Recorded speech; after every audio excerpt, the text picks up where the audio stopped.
చంద్రబాబు సర్కార్ నిర్వాకంతో ఆక్వా రైతులు crop holiday దిశగా అడుగులు వేస్తున్నారు.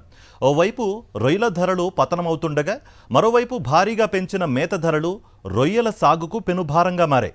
ఫీడ్ తయారీదారులు, ప్రాసెసింగ్ కంపెనీలు, ఎగుమతిదారులకు కొమ్ము కాస్తూ రైతుల ప్రయోజనాలను పట్టించుకొని ప్రభుత్వ వైఖరికి నిరసనగా ఆక్వా చరిత్రలో తొలిసారి పంట విరామం అనే కఠిన నిర్ణయం తీసుకున్నారు. కూటమి సర్కార్ తీరుతో విసిగిపోయిన రైతులు సిండికేట్ల దోపిడీకి బలికాలేమని, సాగు కొనసాగించలేం అని అంటున్నారు. పశ్చిమ గోదావరి జిల్లాలో ఆక్వా రైతుల దీన పరిస్థితిపై సాక్షి టీవీ గ్రౌండ్ రిపోర్ట్. రేయింబవళ్లు చెరువుల్ని కంటికి రెప్పలా కాచుకుని సాగు చేస్తుంటే మేత ధరలు పెంచి, రొయ్య రేట్లు తగ్గించి ఫీడ్ ప్రాసెసింగ్ ఎక్స్పోర్టర్స్ సిండికేట్ తమ కష్టాన్ని గద్దల్లా తన్నుకుపోతున్నారని ఆక్వా రైతులు వాపోతున్నారు. దోపిడీని అడ్డుకోవాలన్నా తమ గోడు చంద్రబాబు ప్రభుత్వం చెవికెక్కడం లేదని, నష్టాలతో సాగు లేక సాగుకు సెలవు ప్రకటిస్తూ స్వచ్ఛందంగా క్రాప్ హాలిడే వైపు అడుగులు వేస్తున్నారు. పశ్చిమ గోదావరి జిల్లాలోని పలు చోట్ల రైతులు చెరువులను ఎండగట్టి పంట విరామం ఫ్లెక్సీలను ఏర్పాటు చేసుకుంటున్నారు. మంత్రి రామానాయుడు నియోజకవర్గం పాలకొల్లు మండలం లంకల కోడేరు గ్రామంలో వేగేసిన గోపాలకృష్ణరాజు తనకున్న 6 ఎకరాల్లో క్రాప్ హాలిడే ప్రకటించారు. 2 ఏళ్లుగా ఆక్వా సిండికేట్ ఏకపక్షంగా మేత ధరలు పెంచి, రొయ్య రేట్లు తగ్గించి రైతుల కష్టాన్ని కాజేస్తున్నారు. సాధారణంగా వేసవి ఉష్ణోగ్రతలు వనామీ సాగుకు అనుకూలంగా ఉంటాయి. ఇక పట్టుబడులు మొదలై మార్కెట్లో రొయ్యలు వచ్చే సమయంలో కౌంట్ ధరలు తగ్గించేస్తున్నారు. నెల రోజుల క్రితం వరకు కిలోకు 100 కౌంట్ ₹265 ఉన్న ధరను ₹230కు తగ్గించేశారు. మిగిలిన అన్ని కౌంట్ల ధరలు కిలోకు 30 నుంచి ₹50 వరకు కోత పెట్టారు. రొయ్య ధరలు పెంచాలని డిమాండ్ చేస్తూ జిల్లా అంతటా రైతులు రోడ్లపైకి వచ్చి నిరసనలు వ్యక్తం చేస్తున్నారు. రైతుల ఆందోళనను లెక్క చేయక ఫీడ్ ప్లాంట్లు మేత రేట్లను టన్నుకు 12,000 నుంచి 14,000 వరకు పెంచేశాయి.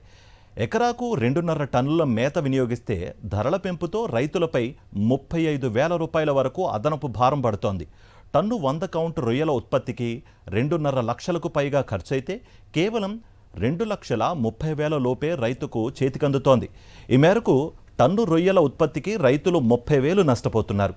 పగలు రాత్రి తేడా లేకుండా ఎండనక వానక చెరువుల్ని కంటికి రెప్పలా కాచుకుంటే చివరికి చేతి చమురు వదులుతోందే అని వారు వాపోతున్నారు. ప్రస్తుతం మనం పశ్చిమ గోదావరి జిల్లా పాలకొల్లు మండలం లంకల కోడేరుకి సంబంధించిన గ్రామాలను ఇక్కడ ఉన్నటువంటి ఆక్వా రైతులు కూడా సాగుకు సంబంధించిన కూడా క్రాప్ హాలిడే ప్రకటించడం కలకలం రేపింది. దీనికి సంబంధించి ఇక్కడ ఉంటే అన్నదాతలు ఉన్నారు, వీరితో మాట్లాడించే ప్రయత్నం చేద్దాం. సార్ చెప్పండి, ప్రధానంగా రైతు అనేవాళ్ళు ఎప్పుడైనా పంట పండించాలి, ఇంకా దిగుబడి పెంచాలని ఆశిస్తూ ఉంటారు. అలాంటిది మేము క్రాప్ హాలిడే ప్రకటించేస్తున్నామని చెప్పని ప్లకార్డ్ పట్టున్నారు. అసలు ఏంటి, ఏ విధంగా ఇబ్బంది కలుగుతుంది? మేత రేట్లు అవి విపరీతంగా పెంచేసి రొయ్యల రేట్లు ఏమో విపరీతంగా తగ్గించుకుంటూ వస్తున్నారు. దానికి దీనికి వేరియేషన్ మరి గవర్నమెంట్ ఏం చేస్తుందో అనేది మాకు తెలియట్లేదు. అప్సడా నుంచి వచ్చే నిధులు ఎలా ఖర్చు పెట్టాలో అనే విషయం కూడా మన గవర్నమెంట్కి తెలియని పరిస్థితిలో ఉన్నారని మా ఉద్దేశం. అవి ఏమి చక్కబెట్టక రైతుకి ఉపయోగించుకోలేని పరిస్థితిలో ఉంది మన గవర్నమెంట్. సెంట్రల్ గవర్నమెంట్ ఇచ్చిన ఫండ్లు కూడా రైతుకి అందుబాటులో చేయలేని పరిస్థితిలో ఉంది మన గవర్నమెంట్.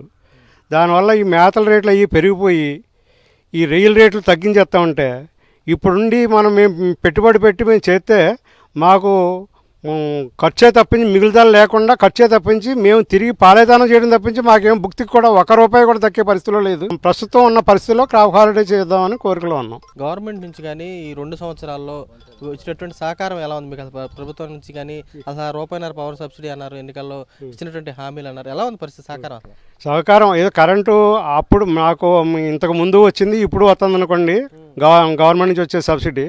కానీ ఇంతకుముందు ఈ ఫ్లక్చుయేషన్ అనేది మేతల ఇది కానీ ఈ రొయ్యల రేట్లు ఇలా ఫ్లక్చుయేషన్ కానీ ఇంతకుముందు ఎప్పుడూ లేదు, ఇంతకుముందు ఎప్పుడూ చూడలేదు. ఈ 2 సంవత్సరాల నుంచే ఎక్కువగా ఇబ్బందులు పడుతున్నాం. ఎందుకంటే ఇప్పుడు మాకు అర్థమైంది ఏంటంటే ఈ ప్రాసెస్ ప్లాంట్ వాళ్ళని, మేత ఫ్యాక్టరీ వాళ్ళని గవర్నమెంట్ని శాసించే పరిస్థితిలో వాళ్ళు ఎదిగిపోయి ఉన్నారు. గవర్నమెంట్ ఏమీ చేయలేని పరిస్థితిలో గవర్నమెంట్ ఉందని మా ఉద్దేశం. అది ఆ కారణంగా మాకు ఏ ఉపకారం లేదు ఇలా కలిసి చేసినా కానీ ఉద్దేశంతో మేము వెనకడుగేస్తున్నాం. అప్పుడు పత్తి రైతుల పరిస్థితి ఎలా ఉందో ఇప్పుడు మన పరిస్థితి ఆక్వా కల్చర్ పరిస్థితి ఎలా ఉంది.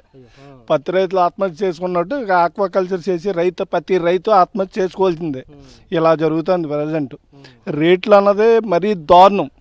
అలా మీకు అన్నీ విని ఎరగనట్టు వాళ్ళు ఇష్టం వచ్చినట్టు పెంచేస్తున్నారు, వాళ్ళు ఇష్టం వచ్చినట్టు తగ్గించేస్తున్నారు.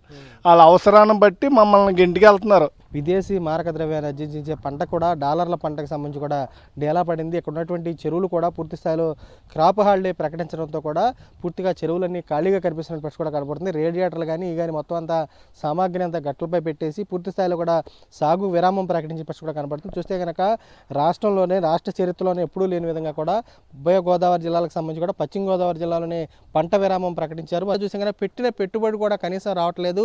పూర్తి స్థాయిలో తాము నిలువు దోపిడీకి గురవుతున్నాము, క్షేత్రస్థాయిలో అప్పుల ఊబిలో కూరుకుపోతున్నాము, తమకు సంబంధించి కూడా సర్కారు ఆదుకోవాలి, లేకుంటే కనుక ఇంకా మరింత ఉద్యమం ఉధృతం చేస్తామని చెప్పి అన్నదాతలు కూడా స్పష్టం చేసి కూడా కనపడుతుంది. విజయ్ నరేష్తో రాజు, సాక్షి టీవీ, పాలకొల్లు నుంచి.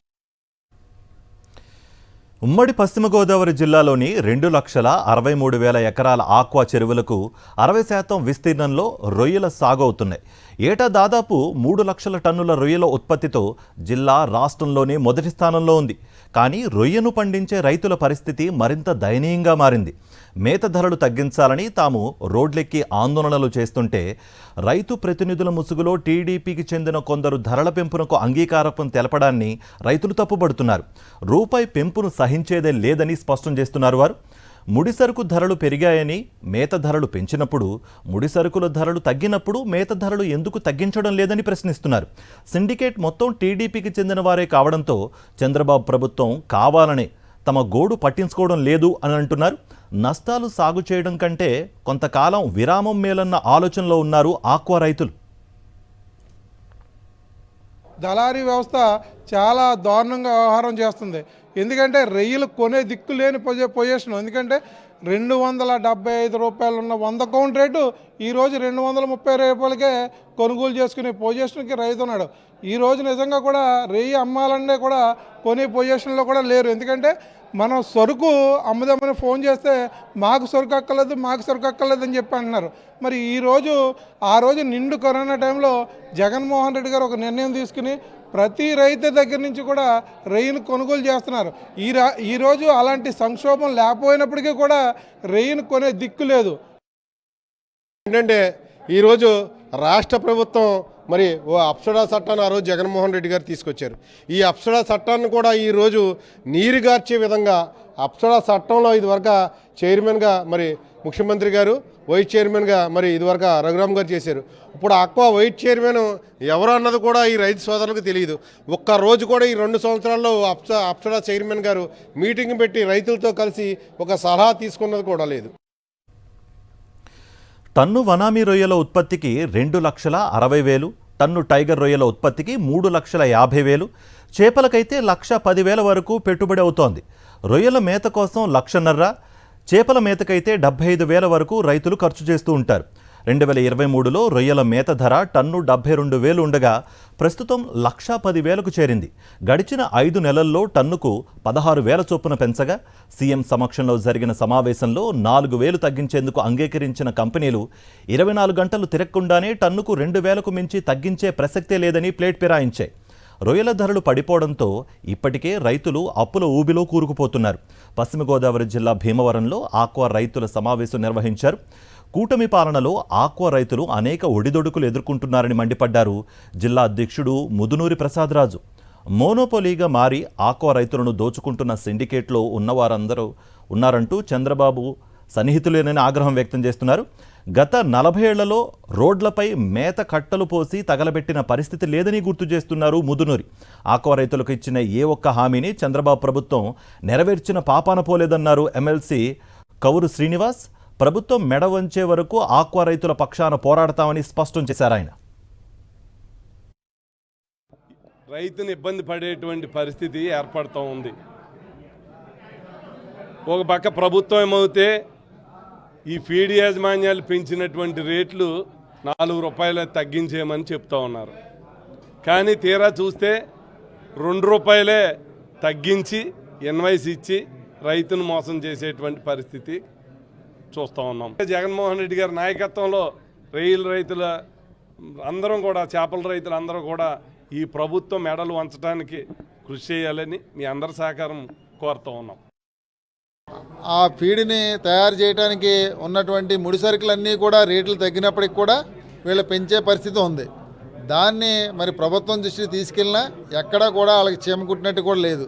మరి ఇటువంటి సంక్షోభంలో ఉన్నటువంటి ఆక్వా రైతులను ఆదుకోవడం మానేసి పైగా ఆక్వా రైతులకు సంబంధించిన సంఘాలు వెళ్ళి ముఖ్యమంత్రి గారిని అడిగితే నేను ఇప్పుడే వస్తానని చెప్పేసి లోనకు పోయి మళ్ళీ బయటకు వచ్చిన తర్వాత మళ్ళీ నోరు మెదపలేని పరిస్థితి. ఇవన్నీ కూడా చూస్తుంటే మరి నిజంగా ఆ కంపెనీలకి ఈయన ముఖ్యమంత్రి గారు అమ్ముడుపోయారా అన్న పరిస్థితి మన అందరికి కూడా కనిపిస్తుంది. కూటమి ప్రభుత్వం వచ్చాక ఆక్వా రంగం తీవ్రమైన సంక్షోభంలో చిక్కుకుంది. వైఎస్ జగన్ సీఎంగా ఉండగా అప్సడాని ఏర్పాటు చేసి సీడ్ యాక్ట్, ఫీడ్ యాక్ట్ అంటూ అన్ని విభాగాలను ఒక గొడుగు కిందకి తీసుకువచ్చి ఆక్వా రైతులకు మేలు చేశారు. సీడ్, ఫీడ్ ధరలు పెంచాలన్నా, వాటి నాణ్యత పరిశీలించాలన్నా ఒక కమిటీ ఉండేది. ఈ కమిటీలో ప్రభుత్వం, రైతులు, సీడ్, ఫీడ్ యజమానులు, ఎక్స్పోర్టర్లు, ప్రాసెసింగ్ ప్లాంట్లు, మెడికల్ కంపెనీలు ఉండేవి. వీరంతా ఉమ్మడిగా చర్చించి ఏ నిర్ణయమైనా తీసుకునేవాళ్ళు. రేట్లు పెంచాలన్నా, తగ్గించాలన్నా అప్సడాలో చర్చించి నిర్ణయం తీసుకునేవాళ్ళు. కానీ ఇప్పుడు ఆ పరిస్థితి కనిపించడం లేదు. కానీ కూటమి ప్రభుత్వం ఏర్పాటయ్యాక ఆక్వా కల్చర్ డెవలప్మెంట్ అథారిటీని పూర్తిగా నిర్వీర్యం చేసి పెత్తనాన్ని చంద్రబాబు తన బినామీలకు కట్టబెట్టారు. ఇటీవల విచ్చలవిడిగా ఫీడ్ రేట్లు పెంచడం పట్ల అన్నదాతల నుంచి తీవ్ర వ్యతిరేకత వ్యక్తమైంది. అన్నదాతల పక్షాన వైఎస్ జగన్ చంద్రబాబు సర్కార్ కళ్ళు తెరిపించాలని గోదావరి జిల్లాలో పర్యటించి తమ గళం వినిపించాలని రైతన్నలు కోరుతున్నారు.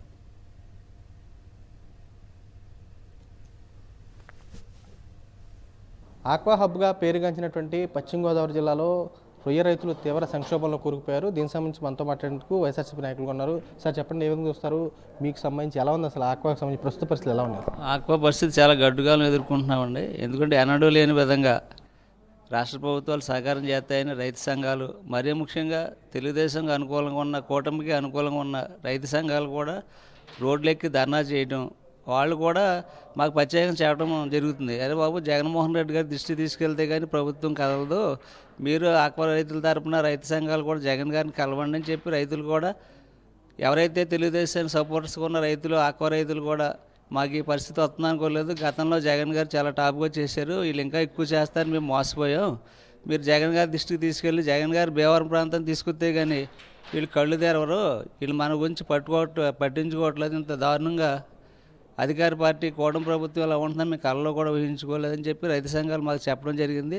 సంఘాలు ఫీడ్ ప్లాంట్తో మీటింగ్ చేసి మొన్నాడే 4 రూపాయలు తగ్గించామని చెప్పి, ఫీడ్ రేట్ తగ్గించామని చెప్పి మళ్ళీ రైతు సంఘ నాయకులతో గవర్నమెంట్కి మెప్పులుగా వచ్చేలాగా జేజేలు కొట్టించుకుని 4 రూపాయలు చెప్పి గొప్ప కనుగారు చేసామని వాళ్ళు చెప్పారు. కానీ తీరా చూస్తే ప్రాసెసింగ్ ప్లాంట్ వాళ్ళు చేసింది 2 రూపాయలు తగ్గించారు. దీని మీద రైతు సంఘాలు చాలా ఆగ్రహంగా ఉన్నాయి. ఇప్పటికే రైతు క్రాప్ హాలిడేస్ చేయాలా? ఆప్సడా అంటే ఏంటంటే, ఆప్సడా చట్టం ఎందుకు చేశారు? ఆప్సడా అనే ఒక కనీసం రొయ్యల ధర తప్పనిసరి పరిస్థితుల్లో పెరగవలసిన పరిస్థితులు ఏర్పడినప్పుడు ఆప్సడా చట్ట, రైతు సంఘ నేతలు అందరూ కూర్చుని చర్చించి ఆ రేట్లకి ఆమోదం తెలుపుకునేటట్టుగా ఉండాలి. అయినా సరే ఇక్కడ రైతులతో కానీ ఆప్సడాతో కానీ సంబంధం లేకుండా ప్రవర్తిస్తున్నారు. దీనికి కారణం ఏంటంటే, చంద్రబాబు నాయుడు గారు గత ప్రభుత్వంలో జగన్మోహన్ రెడ్డి గారు చేసిన చట్టం ఇక్కడ వర్తించకూడదు, అది అవసరం లేదు అని చెప్పి, రెండోది ఏంటంటే ఆయన అనుయూళ్ళు, ఆయనకు కావలసిన మనుషులు వాళ్ళే ఈ మేత కంపెనీదారులు, వాళ్ళే రొయ్యి ఎక్స్పోర్ట్దారులు, వాళ్ళే సీడ్ యాచరీదారులు, వీళ్ళందరికీ లబ్ధి చేకూర్చడం కోసం పూర్తిగా ఒత్తాసు పలుకుతున్నారు. క్షేత్రస్థాయిలో ఉన్నటువంటి పరిస్థితులు కూడా అర్థం చేసుకుని పూర్తిస్థాయిలో ఫీడ్ రేట్లు మరేపు సీడ్ రేట్లకు సంబంధించి తగ్గిస్తేనే రైతులుగా తాము వ్యవసాయ ఆక్వాకు సంబంధించినట్టు సాగు చేయగలం, లేదంటే క్రాప్ హాలిడే తీసుకుని వెళ్ళాలని చెప్పి వారు కూడా ఆవేదన వ్యక్తం చేస్తారు. మరేపు చూస్తే కనుక క్షేత్రస్థాయిలో ప్రభుత్వం అవలంబిస్తున్నటువంటి నియంత్రణతో పోకడలు తగ్గాలంటే జగన్మోహన్ రెడ్డి క్షేత్రస్థాయిలో వచ్చి తమ సమస్యల పట్ల పూర్తి స్థాయిలో గళవినిపించాలని చెప్పి అన్నదాతలు కూడా కోరుకున్న పరిస్థితి కూడా కనపడుతుంది. విజయ్ నరేష్తో రాజు, సాక్షి, భీమవరం నుంచి. ఇప్పటికైనా చంద్రబాబు సర్కార్ కళ్ళు తెరిచి సిండికేట్ల దోపిడీల నుంచి ఆక్వా రైతులను ఆదుకోకుంటే రొయ్యల సాగు పూర్తిగా నిర్వీర్యం అయిపోతుంది. మరిన్ని అప్డేట్స్ కోసం ఛానల్ను సబ్స్క్రైబ్ చేయండి. నోటిఫికేషన్స్ కోసం బెల్ ఐకాన్ పై క్లిక్ చేయండి.